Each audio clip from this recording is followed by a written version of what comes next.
magic started close to a decade ago. Talent enthusiast, so I kind of knew that magic is just tricks, right?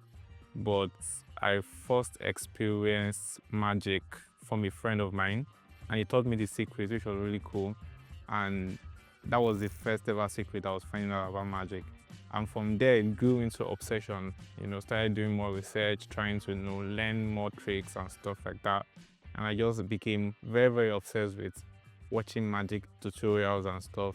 And I got myself a deck of cards, started practicing. It started as an hobby, and it grew into a point that I was like, oh, I can make a decent living from it. Magic is not just tricks.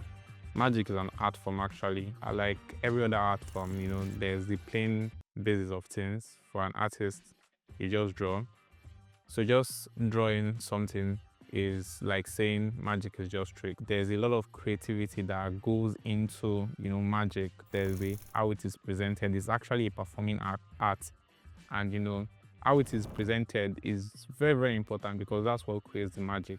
Because if it's not presented well, it's just tricks. So magic and tricks are two different things. What a lot of audience enjoy about me is my blend of humor and how I intend to interpret tricks. The best compliment I get from my performance is, oh, I love the way you approach, interpreting this trick, or I love how you put a story around the trick and not just perform it plainly.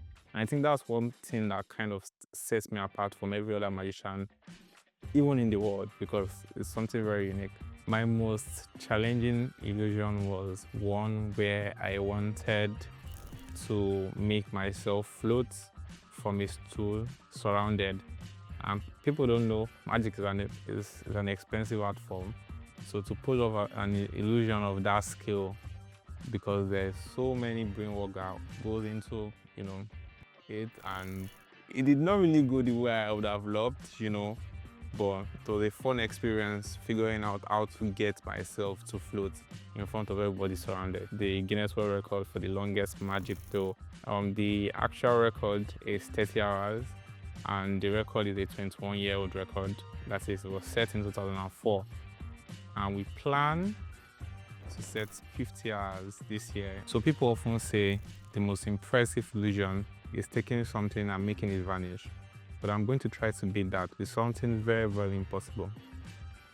We start with an empty bag. I'm going to place it here so that everyone can see it.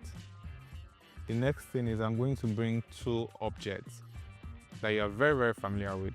A Rubik's Cube goes into the bag, and the ball also goes into the bag. Now, you watching this video, I want you to make a choice between the ball or the Rubik's Cube. Think about it. Are you thinking of the Rubik's Cube? If I got that, that was very impressive, right? But that's not magic. This is actually magic. Watch.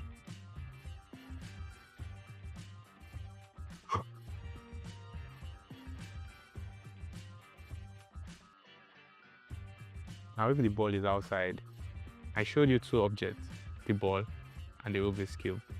Just watch. And now, Rubik's Cube is back inside the envelope. This is Fado The Great. I'm a professional magician, and this is my story.